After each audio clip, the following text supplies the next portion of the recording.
अस्सलाम वालेकुम स्टूडेंट्स। अब बेटा हमारे पास 7.4 एक्सरसाइज का क्वेश्चन नंबर 4 है और क्वेश्चन नंबर 4 में हमें कह रहा है find area of parallelogram. Parallelogram का हमें एरिया फाइंड करना है, तो वो कैसे फाइंड करना है पहले जरा उस चीज को देख लेते हैं। हम फार्मूला क्या है उसका बेटा, पेज नंबर 355 का एंड पर और नेक्स्ट पेज जब करते हैं पेज नंबर 356 के बिल्कुल ऊपर सबसे ऊपर एरिया ऑफ पैरेललोग्राम का फॉर्मूला लिखा हुआ है, ठीक है ना। वो क्या है जरा उसके बारे में देखते हैं। बेटा देखो ये हमारे पास कोई पैरेललोग्राम है ए बी सी डी, ठीक है। ये इस शेप को हम पैरेललोग्राम कहते हैं। अब बेटा मान लो कि ये जो वेक्टर है फ्रॉम ए टू बी, इस वेक्टर का नाम है वेक्टर यू। इसका नाम क्या है वेक्टर यू। और ये जो वेक्टर है ए टू डी, इस वेक्टर का नाम है लेट्स सपोज वेक्टर v। एक वेक्टर u है, एक वेक्टर v है, ठीक है ना। ये दो साइड्स है एक्चुअली में पैरेललोग्राम की। हमने बेटा इस पैरेललोग्राम का एरिया फाइंड करना है, तो इसका एरिया क्या होता है, पूरा का पूरा जो इंटरनल पार्ट जिससे घेरा हुआ है ये सारा का सारा और इसकी बाउंड्री को क्या कहलाता है एरिया ऑफ पैरेललोग्राम। अब वो हम कैसे निकाल सकते हैं, बेटा उसका फार्मूला है area of parallelogram, short form में ऐसे लिखा जाता है, ठीक है। उसका फार्मूला ये है कि वेक्टर u और वेक्टर v इन दोनों का कर लो क्रॉस प्रोडक्ट। अब जब हमने दोनों का क्रॉस प्रोडक्ट लेना है तो आंसर में एक वेक्टर मिलेगा। आंसर में क्या मिलेगा, एक वेक्टर। पर एरिया एक वेक्टर नहीं होता, स्केलर होता है। तो हमने फिर क्या करना है, हमने उस वेक्टर की मैग्नीट्यूड ले लेनी, ठीक है। हमने क्या करना है, उस वेक्टर की मैग्नीट्यूड ले लेनी है। तो ये बेटा जी फार्मूला है, ये फार्मूला है किसका, एरिया ऑफ पैरेललोग्राम। पैरेललोग्राम का एरिया निकालना तो क्या करना है, ये वाला वेक्टर है, ये वाला वेक्टर का क्रॉस प्रोडक्ट और उसकी मैग्नीट्यूड। लेकिन ख्याल रहे ये वाला पैरेलल वेक्टर्स नहीं लेने, पैरेलल वेक्टर्स नहीं लेना, मतलब a क्रॉस b और साथ में b क्रॉस c या c क्रॉस d वेक्टर नहीं लेना, उससे एरिया नहीं मिलेगा। आप कौन से वेक्टर्स ले सकते हो, a से b का ये वाला वेक्टर ले सकते हो, इसके साथ आप b से c का वेक्टर ले सकते हो या फिर a से d का वेक्टर ले सकते हो। दोनों में से कोई सा भी वेक्टर आप ले सकते हो, ठीक है ना। अच्छा, अब इस फॉर्मूले की मदद से हमारा क्वेश्चन नंबर 4 होगा जो कि स्मार्ट समझते हैं। अब 4 का मैंने पार्ट 2 करवा दूं। देखो find the area of parallelogram. Area of parallelogram find करना हमने आपको a b c और d चार वर्टेक्स दे दिए हैं, चार कॉर्नर पॉइंट आपको दे दिए हैं और हमने एरिया ऑफ पैरेललोग्राम फाइंड करना है। तो कैसे करेंगे, देखो बेटा आपको वेक्टर ए बी नहीं दिया, मतलब वेक्टर यू नहीं दिया, आपको ए और बी वर्टेक्स दिए। तो क्या जब आपको दो पॉइंट दिए जाए तो क्या आप उनका वेक्टर नहीं फाइंड कर सकते। 7.1 में आपको बताया था वेक्टर बिटवीन टू पॉइंट्स, वो कैसे करते हैं। तो पहले वेक्टर फाइंड करेंगे, बाद में फार्मूला यूज करते हैं। अब क्या करेंगे, जब पॉइंट गिवन हो तो वहां से हम पोजीशन वेक्टर निकालते हैं।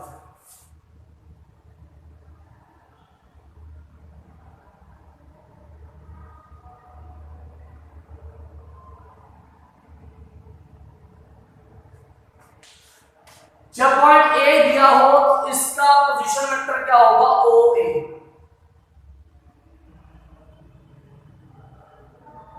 और उसकी वैल्यू क्या होगी, इसके साथ फर्स्ट वाले के साथ आई यूनिट वेक्टर, सेकंड वाले के साथ जे यूनिट वेक्टर, थर्ड वाले के साथ के यूनिट वेक्टर। फर्स्ट वाला 1 है, 1 के साथ क्या आ जाएगा आई यूनिट वेक्टर और 1 आपको पता लिखने की जरूरत नहीं होती। सेकंड वाला क्या प्लस 2, इसके साथ क्या आ जाएगा जे यूनिट वेक्टर। थर्ड वाला क्या है माइनस 1, इसके साथ क्या आएगा के यूनिट वेक्टर। माइनस 1 आपको पता लिखने की जरूरत नहीं होती, तो क्या आ जाएगा के यूनिट वेक्टर। बी का पोजीशन वेक्टर क्या होगा, ओ बी। कैसे लिखेंगे, फर्स्ट वाले के साथ आई यूनिट वेक्टर, सेकंड वाले के साथ जे यूनिट वेक्टर, थर्ड वाले के साथ के यूनिट वेक्टर। सी का यूनिट वेक्टर क्या होगा, ओसी।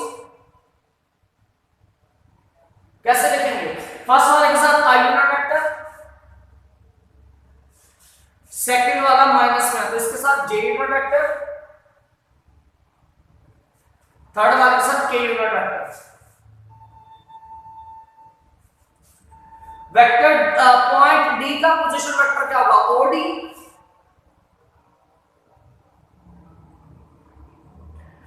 तो क्या वैल्यू होगी फर्स्ट वाले के साथ I unit vector,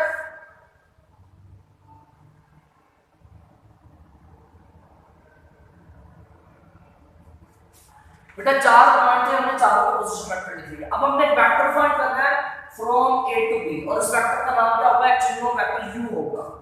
now vector from point A to point B, vector from point A to point B. अब इसका फॉर्मूला क्या होगा, आपको याद होगा, सेकंड पॉइंट का position vector minus first point का पोजीशन वेक्टर। मैंने आपको दो पॉइंट्स के दरमियान वेक्टर फाइंड करने का फॉर्मूला बताया था, तो वो क्या आएगा, सेकंड पॉइंट का position vector minus first point का पोजीशन वेक्टर। वैल्यूज पुट करो, OB की वैल्यू क्या होगा, 4i + 2j - b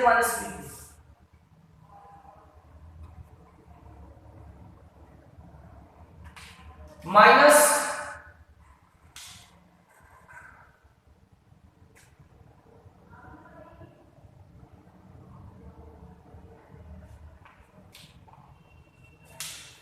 OA vector. OA vector की वैल्यू क्या लिखी है, ये लिखिए I + 2j - k। देखिए यहां पर ब्रैकेट लगा दिया, बिकॉज बाय माइनस का मल्टीप्लाई क्या होगा, साइन चेंज करेगा, तो हमारे पास क्या आ जाएगा,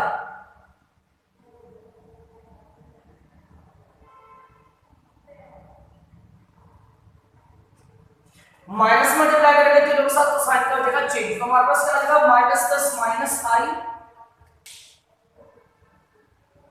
minus plus minus 2j minus minus plus k।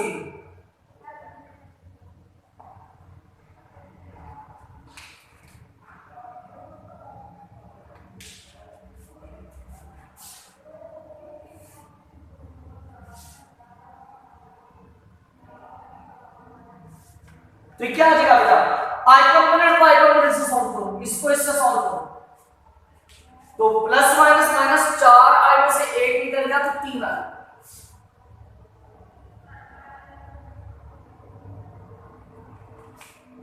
j को जैसे सॉल्व करो, प्लस 2j माइनस 2j, ये तो कैंसिल हो गया, ठीक है। k को कैसे सॉल्व करो, माइनस प्लस माइनस 3 में से 1 निकाल देंगे तो 2 आ जाएगा, 2k साइन बड़े वाले वाले का माइनस, ये हमारे पास आया vector AB, a vector from point A two point B, actually में यही वेक्टर U है, ठीक है। अब इसी तरह हमने दूसरा वेक्टर निकालना है, vector from A to D, जिसका नाम क्या होगा, वेक्टर V होगा, ये वाला वेक्टर निकालना है।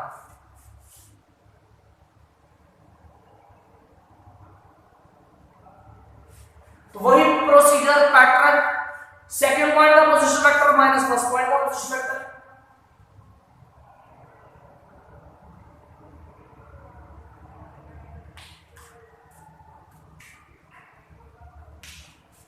ठीक हो गया। अब OD की वैल्यू करते हैं, OD की वैल्यू हमारे पास ये रही 9i - 5j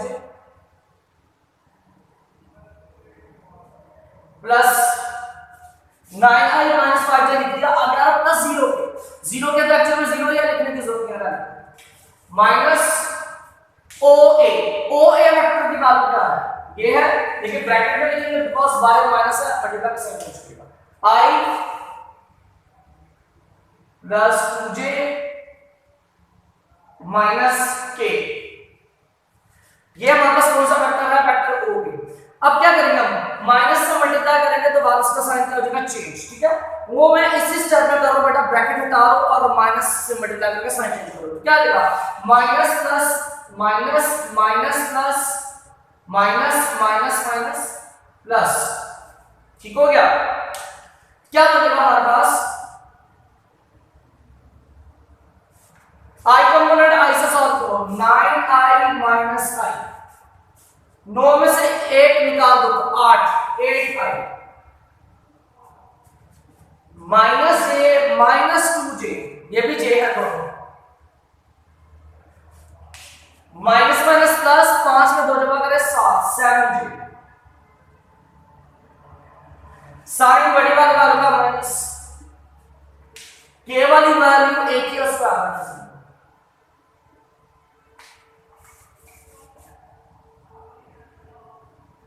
अच्छा, ये बेटा हमने वेक्टर निकाला ए बी, एक्चुअली में कौन सा वेक्टर है यू, दूसरा क्या निकाला हमने वेक्टर ए डी, ये कौन सा एक्चुअल में वेक्टर है वेक्टर बी।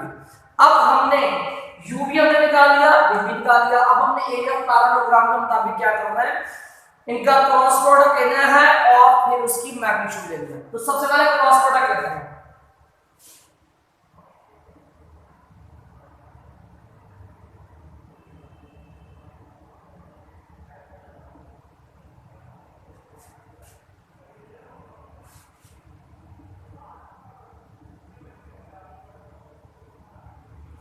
अब पहला वेक्टर ए बी के आई जे के वाले कंपोनेंट लिखो। आई कंपोनेंट क्या 3, जे कंपोनेंट नहीं है तो 0, के कंपोनेंट क्या है -2, एडी का आई कंपोनेंट क्या 8, जे कंपोनेंट क्या -7, के कंपोनेंट क्या है 1।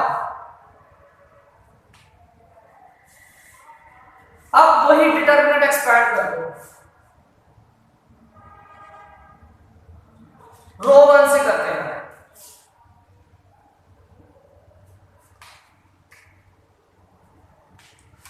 आगे बात कर रहे थे ये वाले रो ये वाला कॉलम क्या, तो 0 1 से मल्टीप्लाई के 0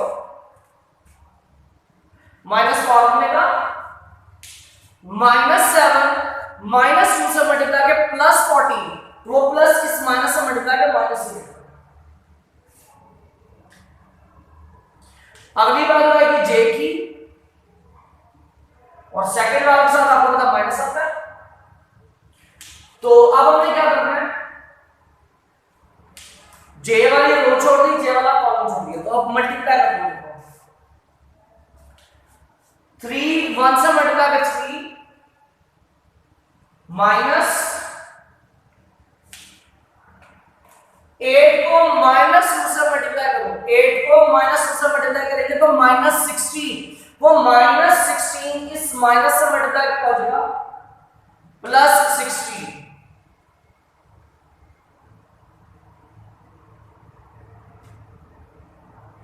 ठीक है, अब किसकी बारी आएगी, लास्ट में के की बारी आएगी।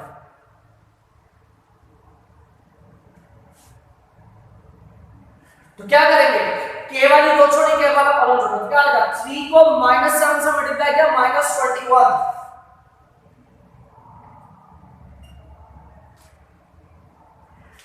फिर -1 बनेगा, 8 को 0 से मल्टीप्लाई किया तो 0,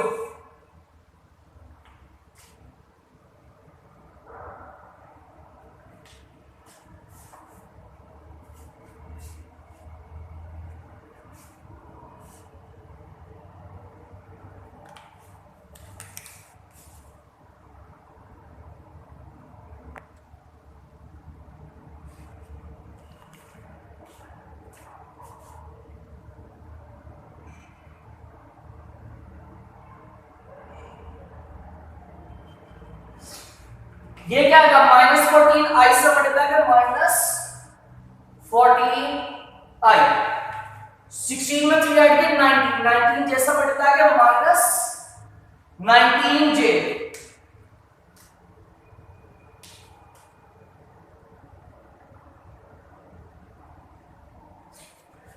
-21 में से -0 करेंगे तो कोई फर्क नहीं पड़ेगा, तो -21 प्लस k से मल्टीप्लाई कर -21k।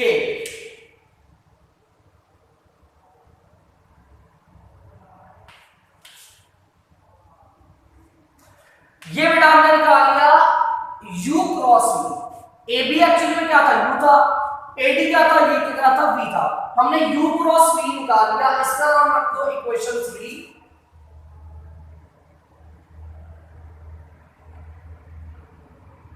अब हमने एरिया ऑफ पैरेललोग्राम का फार्मूला यूज करना है।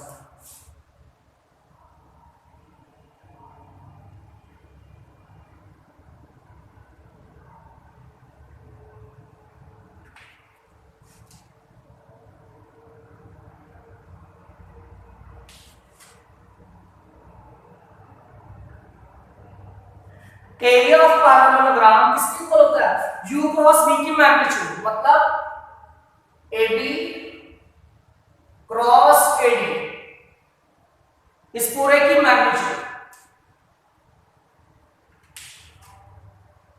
अब मैग्नीट्यूड कैसे आएगी, i कंपोनेंट का स्क्वायर प्लस j कंपोनेंट का स्क्वायर प्लस k कंपोनेंट का स्क्वायर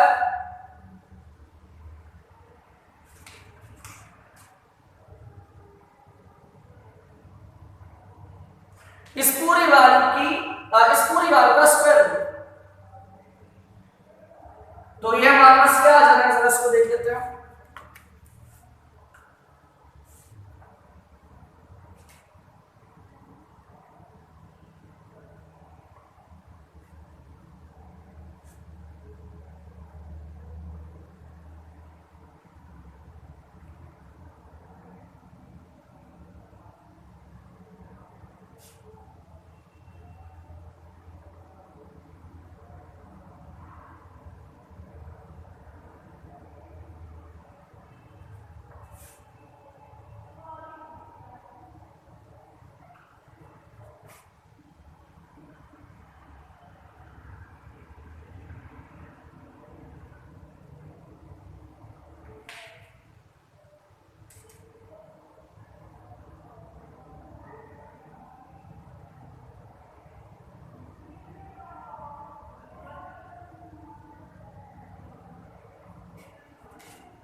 ये बेटा जो आंसर आ गया,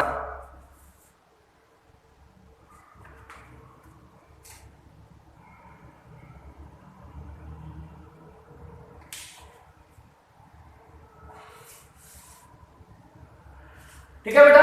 हमें 4 वर्टेक्स एरिया थे पैरेललोग्राम के और हमने उसका एरिया फाइंड करना था। कैसे करना है, चारों पॉइंट्स के पोजीशन वेक्टर्स निकाले, वहां से हमने उसकी पैरेललोग्राम की साइड्स निकाली, वेक्टर साइड्स निकाली, ठीक है ना। एक साइड AB थी जो कि वेक्टर u है, वो हमने फाइंड किया। दूसरी साइड थी AD जो कि वेक्टर v है, वो हमने फाइंड किया। और फिर दोनों का क्रॉस प्रोडक्ट लेके उसकी वैल्यू फार्मूले में पुट कर दी, तो वापस एरिया निकल आया किसका, पैरेललोग्राम का, ठीक है। जहां पर अगर आप स्क्वायर यूनिट भी साथ लिख दो तो कोई प्रॉब्लम नहीं है। अच्छा, अब क्वेश्चन नंबर 3 में है एरिया ऑफ ट्रायंगल, जो कि आपके स्मार्ट सिलेबस में तो नहीं है, पर मैं आपको यहीं से जरा फार्मूला समझा दूं ताकि एमसीक्यूज वगैरह अगर आता है तो चीजें आपको क्लियर हो, कोई इसमें कंफ्यूजन ना हो। देखो वो क्या है, हमने एरिया ऑफ पैरेललोग्राम पढ़ लिया, एरिया ऑफ ट्रायंगल की बात करें। देखो अगर मैं पैरेललोग्राम का डायगोनल बनाऊं, ड्रॉ करूं,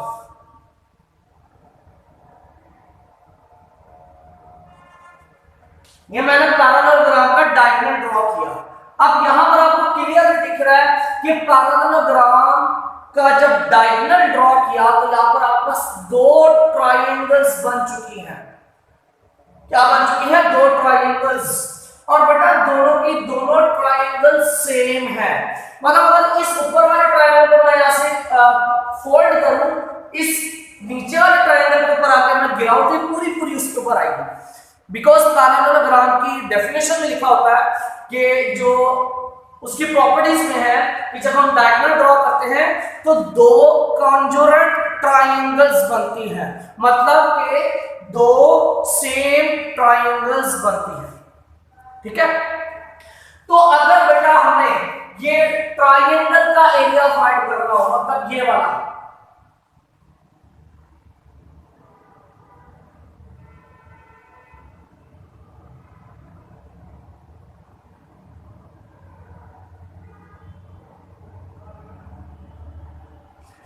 अगर हमें ट्रायंगल का एरिया फाइंड करना है तो बेटा देखो जितना नीचे एरिया है उतना ऊपर एरिया, तो नीचे वाला और ऊपर वाला एरिया सारा मिला ले तो वो बनता है एरिया ऑफ पैरेललोग्राम।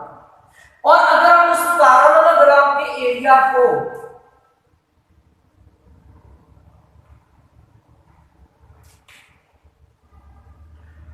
ये किसका एरिया है, पूरी की पूरी पैरेललोग्राम का, अगर इस पैरेललोग्राम के एरिया को हम हाफ कर दें, आधा कर दें, तो किसका एरिया बन जाएगा, एरिया ऑफ ट्राइंगल बन जाएगा, वो ट्राइंगल का एरिया बनेगा, बिकॉज़ पैरेललोग्राम के एरिया को हाफ करेंगे तो ट्राइंगल का एरिया। ठीक है, ये फार्मूला भी आपको याद रखना है। मतलब अगर आपको यही क्वेश्चन देखिए क्या है, find the area of triangle, तो आपको कोशिश करना सेम कैलकुलेशन, फार्मूला में एरिया ऑफ पैरेललोग्राम की जगह ट्राइंगल लिख देना और इसी के साथ 1/2 लगा देना और साथ ही आंसर को 1/2 से मल्टीप्लाई करना। ठीक है, तो ये हमारा भी क्वेश्चन कंप्लीट।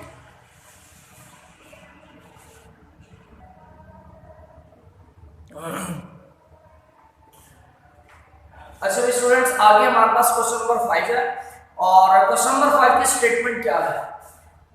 क्वेश्चन नंबर 5 का पार्ट 2 हमारे पास स्मार्ट सिलेबस में है एआरपी में, और पार्ट 2 में बेटा आपके पास वेक्टर u की वैल्यू है, वेक्टर v की वैल्यू है और वेक्टर w की वैल्यू, तीन वेक्टर्स दिए हैं। और स्टेटमेंट में क्या कह रहा है, वो आपसे कह रहा है व्हिच वेक्टर्स आर परपेंडिकुलर और पैरेलल, कह रहा है इन तीनों में से कौन से वेक्टर्स परपेंडिकुलर हैं और कौन से वेक्टर्स पैरेलल हैं। ठीक है ना, अगर कोई है, इफ एनी अगर है। अब परपेंडिकुलर वेक्टर्स और पैरेलल वेक्टर्स बोल्सो के आपको समझ है क्या होते हैं। जो वेक्टर्स इस शेप में होते हैं आपस में उनके दरमियान 90 का एंगल बनता है, उन वेक्टर्स को बोला जाता है परपेंडिकुलर वेक्टर्स। और जो वेक्टर्स इस शेप में होते हैं बिल्कुल आमने सामने, जिनके दरमियान एंगल क्या होता है 0 डिग्री, उनको बोला जाता है पैरेलल वेक्टर्स। ठीक है ना, तो हमने बताना कि इन तीनों में से कौन से दो आपस में परपेंडिकुलर होंगे, कौन से दो आपस में पैरेलल होंगे। जरूरी नहीं है कि इनमें से कोई परपेंडिकुलर और पैरेलल हो सकता है कि ना परपेंडिकुलर हो और ना ही पैरेलल हो। अब वो हमें कैसे पता चलेगा कि इनमें से कौन से वेक्टर्स आपस में परपेंडिकुलर हैं और कौन से वेक्टर्स आपस में पैरेलल हैं। बेटा उसके लिए आपको कुछ प्रॉपर्टीज बताई है, डॉट प्रोडक्ट की भी, क्रॉस प्रोडक्ट की भी, वो मैं आपको जरा रिवाइज करा दूं। हमने सेगमेंट 3 में डॉट प्रोडक्ट की प्रॉपर्टीज पढ़ी थी क्या, if u and v are perpendicular, then u dot is equal to 0। मतलब कि अगर दो वेक्टर्स बेटा परपेंडिकुलर हैं तो उनका डॉट प्रोडक्ट क्या होगा, 0। सिंपल सा काम, आप इनका आपस में डॉट प्रोडक्ट ले लो, जिसका डॉट प्रोडक्ट 0 आएगा वो परपेंडिकुलर होगा, जिसका डॉट प्रोडक्ट 0 नहीं आएगा वो परपेंडिकुलर नहीं होगा। ठीक है ना, सिंपल डॉट प्रोडक्ट है। अगली बात, if u parallel to v, if u and v are parallel, then u cross v equal to 0। तो बात ज़हन में रख लेना कि बेटा जब दो वेक्टर्स पैरेलल होते हैं तो उनका क्रॉस प्रोडक्ट 0 होता है। ठीक है, परपेंडिकुलर होंगे तो डॉट प्रोडक्ट 0, पैरेलल होंगे तो क्रॉस प्रोडक्ट 0। तो बस हमने डॉट प्रोडक्ट और क्रॉस प्रोडक्ट लेना है आपको। तो हमारे पास क्या है, देखो सबसे पहले हम u और v को चेक करते हैं, इन दोनों को चेक करते हैं क्या ये दोनों आपस में परपेंडिकुलर या पैरेलल हैं या नहीं। सबसे पहले ना परपेंडिकुलर चेक कर लेते हैं। वेक्टर u की वैल्यू क्या है, i plus 2j minus k,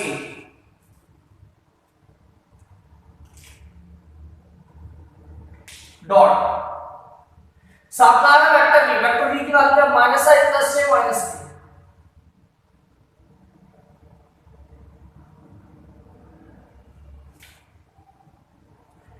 अब जरा डॉट प्रोडक्ट लेंगे तो कैसे करेंगे, i कंपोनेंट को i कंपोनेंट से मल्टीप्लाई करेंगे, तो इधर i कंपोनेंट 1 है, इधर i कंपोनेंट -1 है, j कंपोनेंट को j कंपोनेंट से मल्टीप्लाई करेंगे तो प्लस प्लस प्लस 2 को 1 से मल्टीप्लाई करना है, k कंपोनेंट को k कंपोनेंट से मल्टीप्लाई करना है, माइनस माइनस प्लस, इधर भी 1 है इधर भी 1, तो ये क्या है हमारे पास -1 प्लस 2 प्लस 1 कितना बना, -1 प्लस 3, तो आंसर में आ गया 2। u और v का डॉट प्रोडक्ट 2 आया, 0 नहीं आया, इसका मतलब u और v आपस में परपेंडिकुलर नहीं है।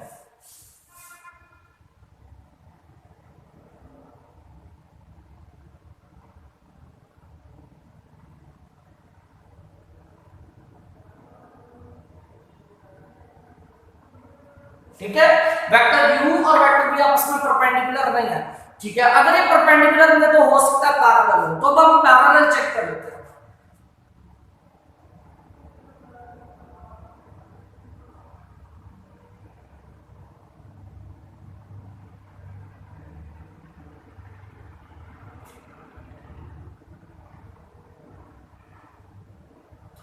u वेक्टर के कंपोनेंट्स क्या है, i का 1, j का 2, k का -1। वेक्टर v के कंपोनेंट्स क्या है, -1, 1, -1।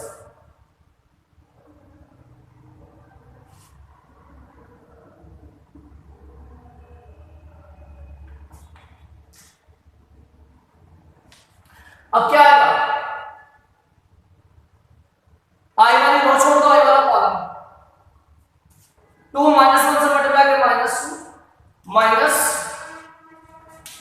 -1 से मल्टीप्लाई कर -1, तो माइनस माइनस प्लस 1 हो जाएगा।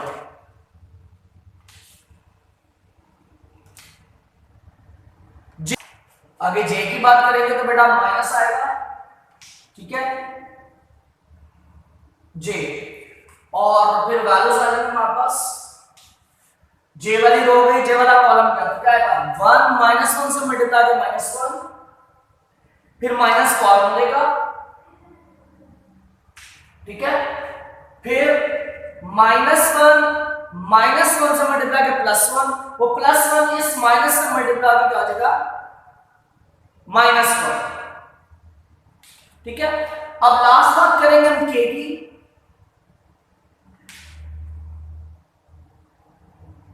k वाली रो छोड़ी, k वाला कॉलम छोड़ा, क्या आएगा, 1 1 से मल्टीप्लाई करके 1 आ जाएगा, माइनस कॉलम मिलेगा, और फिर बेटा -1 2 से मल्टीप्लाई होगा तो क्या आ जाएगा, -2 आ जाएगा, वो -2 इस माइनस से मल्टीप्लाई क्या हो जाएगा, +2।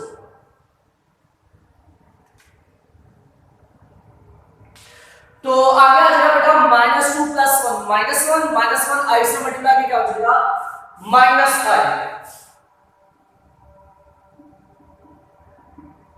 -2 -j से मल्टीप्लाई कर +2j,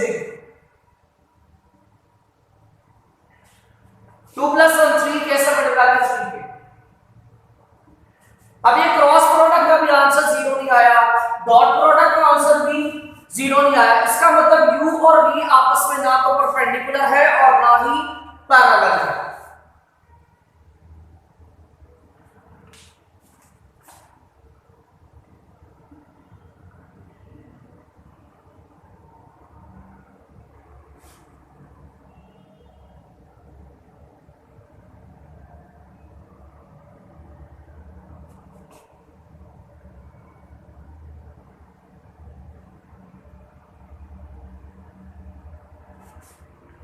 ठीक है, u और v को हमने चेक किया, वो दोनों बेटा ना तो परपेंडिकुलर है ना पैरेलल है। अब इसी तरह हम u को w के साथ चेक करेंगे,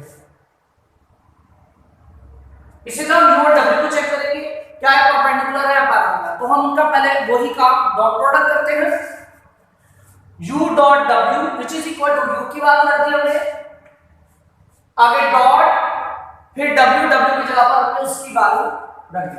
कैसे करेंगे, i कंपोनेंट i से j j और k k से, तो प्लस माइनस माइनस, इधर i कंपोनेंट 1 है, इधर π/2 है, तो 1 π/2 से मल्टीप्लाई के π/2, इधर j 2 है, इधर j -π है, तो प्लस माइनस माइनस 2π से मल्टीप्लाई किया आ जाएगा 2π। k को कैसे करना, माइनस प्लस माइनस, इधर 1 है, इधर π/2 है, 1 को π/2 से मल्टीप्लाई करेंगे तो क्या आ जाएगा π/2। अब आप चाहो तो बेटा इनका एलसीएम ले लो, या फिर ऐसे कर लो, ये क्या लिखा हुआ है, π/2, π/2 से मतलब है हाफ पाई, पाई कितना है, हाफ है, पाई डिवाइडेड बाय 2 मतलब हाफ पाई, ये भी कितना है, हाफ पाई, माइनस माइनस क्या होगा, प्लस, मतलब इन दोनों को प्लस करना है, हाफ पाई ये है, हाफ पाई ये है, हाफ और हाफ मिलके कितना हो जाता है, एक नहीं हो जाता, ठीक है ना। जैसे मैं एग्जांपल दे देता हूं आपको, आधी रोटी और आधी रोटी मिलकर एक रोटी बन जाती है, सेम वही काम, हाफ पाई और हाफ पाई मिलकर कितने पाई बन जाएंगे, एक पाई, और साइन कौन सा आएगा, बड़ी वाली वैल्यू का। दोनों वैल्यू सेम है, साइन भी सेम हो जाएगा, ठीक है। -2 पाई एज इट इज,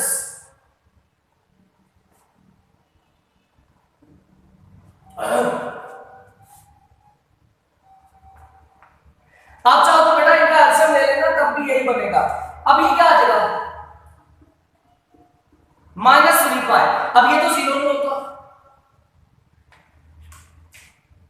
u और w का डॉट प्रोडक्ट जीरो नहीं है, इसका मतलब ये दोनों परपेंडिकुलर नहीं है। फिर अब क्या करेंगे, पैरेलल चेक करेंगे, और उसके लिए क्या करेंगे, क्रॉस प्रोडक्ट लेंगे।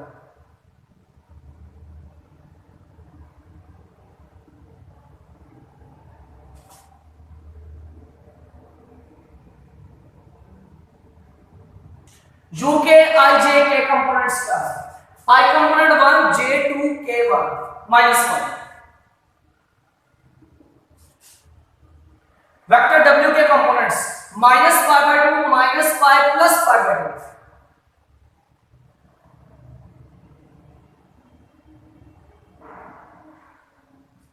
अब वही काम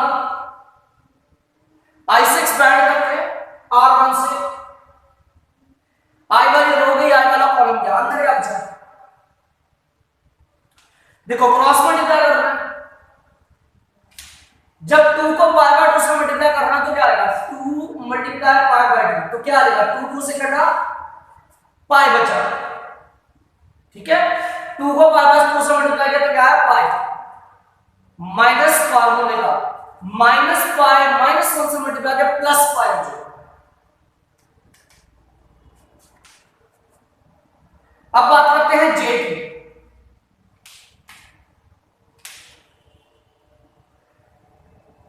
जे वाली हो गई, जे वाला कॉलम क्या, 1 को π/2 से मल्टीप्लाई किया π/2,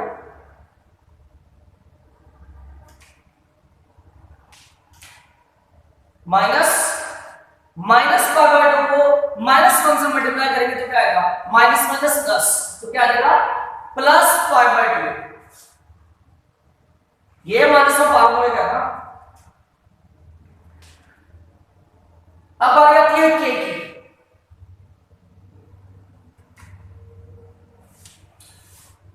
वन को -π से मल्टीप्लाई किया तो -π, माइनस फार्मूले का। अब -π/2 को 2 से मल्टीप्लाई करता हूं, 2 से कैंसिल, क्या बचा, -π बचा, तो क्या आ रहा है, -π, वो माइनस इस माइनस से मल्टीप्लाई किया जाएगा, प्लस π हो जाएगा। तो आंसर क्या आ रहा है हमारे पास आगे,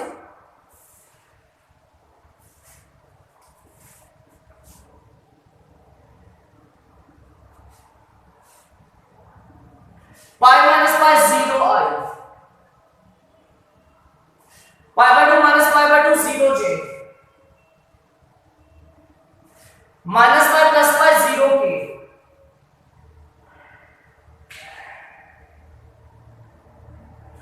तो बेटा देखो यहां पर u और w का क्रॉस प्रोडक्ट क्या आ रहा है, 0 ही आ रहा है, एक्चुअली में 0i 0j 0k 0 आ रहा है।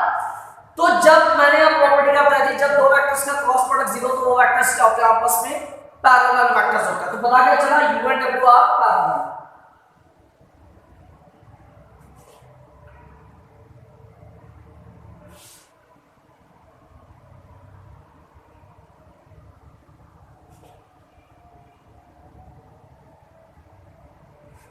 पता ये चला वेक्टर u और वेक्टर w क्या है, पैरेलल, ठीक हो गया। तो बेटा हमने u और v को चेक किया, वो ना पैरेलल थे ना परपेंडिकुलर। फिर हमने u और w को चेक किया तो पता ये चला कि वो परपेंडिकुलर नहीं है पर पैरेलल है। सेम इसी तरह लास्ट का आप करोगे। अब आपने u को तो हमने दोनों से चेक कर लिया, अब बेटा आपने v और w को चेक करना है कि ये परपेंडिकुलर है या पैरेलल है या फिर कुछ भी। तो आपने इनका भी डॉट प्रोडक्ट लेना है, अगर वो 0 आ जाए तो ये परपेंडिकुलर होंगे, फिर पैरेलल चेक करने की जरूरत नहीं है। हाँ अगर डॉट प्रोडक्ट 0 ना आए तो फिर आपने क्रॉस प्रोडक्ट भी लेना है ताकि आप पैरेलल चेक कर सकें, ठीक हो गया।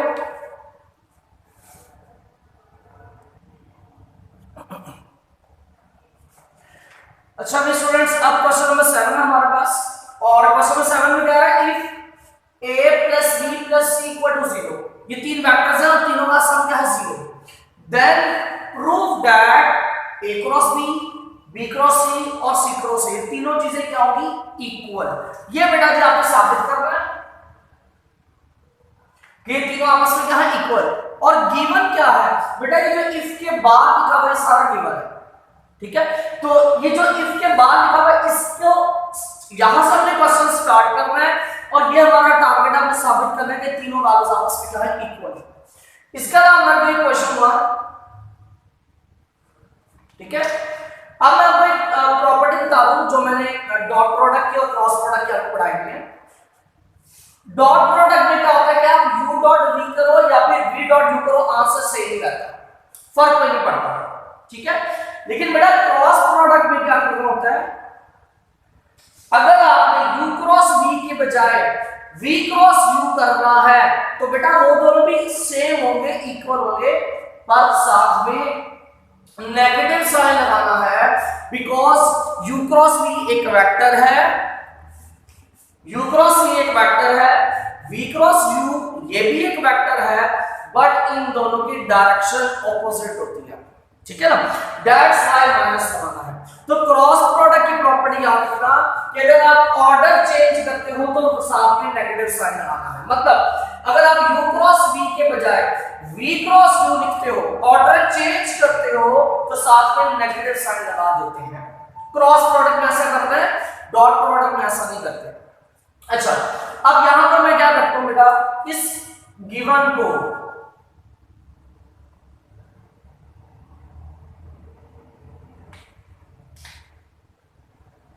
इसकी लेफ्ट साइड और राइट साइड दोनों साइड्स का क्रॉस प्रोडक्ट ले लेता हूं, किसी भी वेक्टर के साथ a b c किसी एक के साथ क्रॉस प्रोडक्ट ले लो, आपके दोस्त मैं b के साथ ले लेता हूं।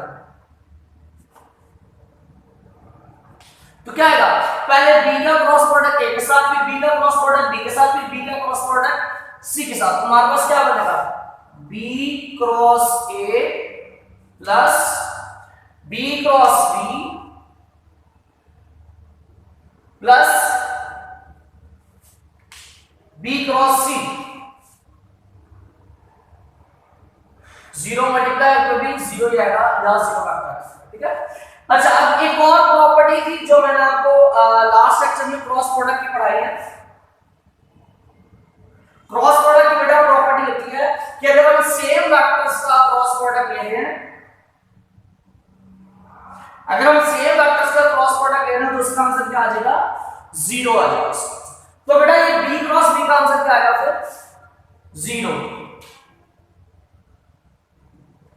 अच्छा, b क्रॉस c ऐसे उतार लो, ठीक है, क्योंकि टारगेट में भी आपको b क्रॉस c चाहिए। अच्छा, ये क्या नजर आ रहा है आपको, b क्रॉस a, टारगेट में देखो क्या टारगेट में आपको b क्रॉस a चाहिए, आपको b क्रॉस a नहीं a क्रॉस b चाहिए। ओके, तो मैं क्या करूंगा, मैं बेटा इसका ऑर्डर चेंज कर दूंगा, मैं b क्रॉस a के बजाय इसको a क्रॉस b दूंगा। मैंने क्या किया, ऑर्डर चेंज किया। तो ये प्रॉपर्टी क्या थी कि अगर आप ऑर्डर चेंज करोगे तो साथ में नेगेटिव साइन आपको लगाना पड़ेगा, ठीक हो गया। अच्छा, इक्वल किसके आ जाएगा, 0 0 जब आप कोई फर्क नहीं पड़ेगा तो खत्म हो गया। ये a क्रॉस b माइनस का उधर जाके क्या हो जाएगा, प्लस का हो जाएगा। तो हमारे पास क्या आ जाएगा, b cross c equal to, ये a क्रॉस b माइनस का उधर जाके क्या आ जाएगा, प्लस का a क्रॉस b, ऐसे ही है। तो मतलब ये दोनों वैल्यूज क्या आ गई, इक्वल। तो अगर ये इक्वल है तो फिर इसको हम ऐसे भी लिख सकते हैं,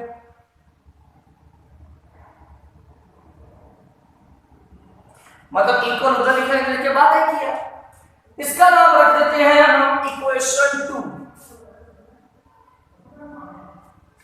अब वापस इक्वेशन 1 को यूज करते हैं।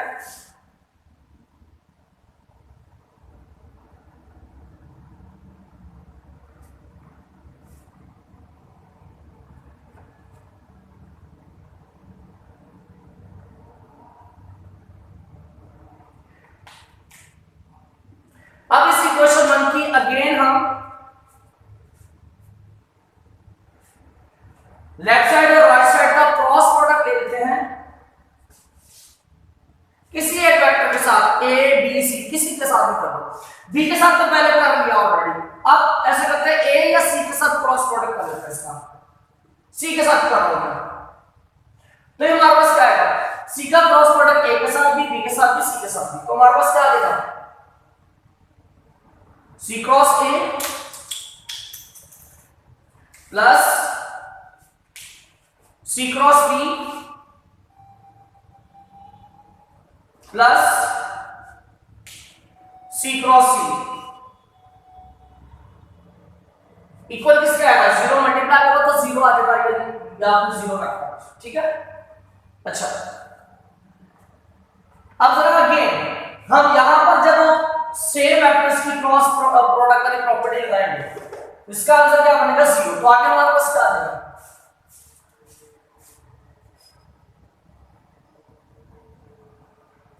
सी क्रॉस ए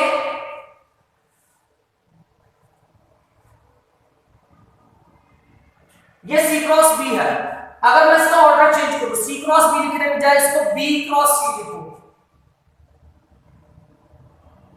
तो साथ में क्या आ जाएगा, इसके साथ में क्या आएगा माइनस, और वो माइनस इस प्लस से मल्टीप्लाई किया हो जाएगा माइनस, ठीक है ना।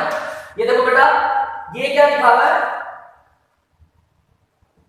सी क्रॉस बी लिखा हुआ है, इसका मैंने ऑर्डर चेंज किया, सी क्रॉस बी को मैंने बी क्रॉस सी किया, तो साथ में जो प्लस का साइन था वो चेंज होकर माइनस हो गया, ठीक है। प्लस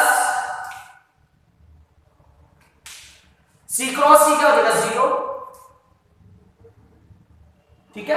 अब क्या आएगा, C cross A which is equal to, ये वैल्यू पूरी की पूरी ये माइनस के, जब ये उस तरफ जाएगी तो क्या हो जाएगी प्लस, ठीक है। तो ये क्या साबित हुआ कि ये दोनों आपस में क्या है, इक्वल है, ये दोनों आपस में क्या है, इक्वल। अगर ये इक्वल है तो इनको फिर ऐसे भी लिख सकते हैं,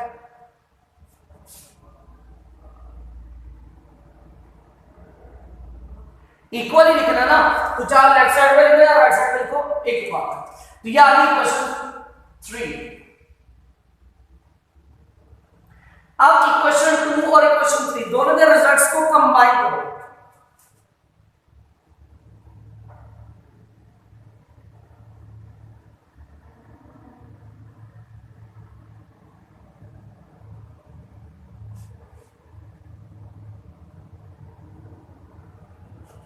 इक्वेशन 2 का रिजल्ट क्या हमारे पास,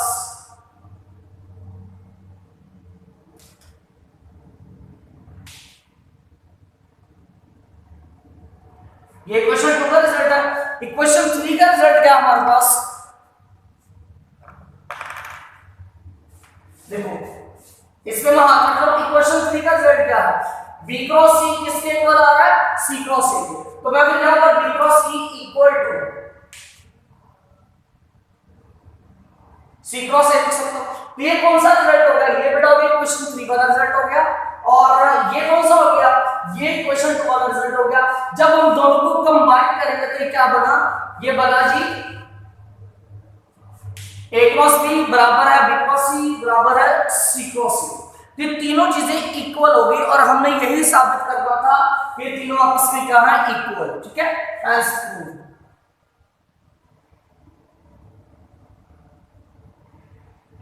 तो ठीक है बेटा, इस एक्सरसाइज के हमारे पास 2 क्वेश्चन रह गए एआईटी के मुताबिक, वो इंशाल्लाह नेक्स्ट लेक्चर में डिस्कस करेंगे। अस्सलाम वालेकुम।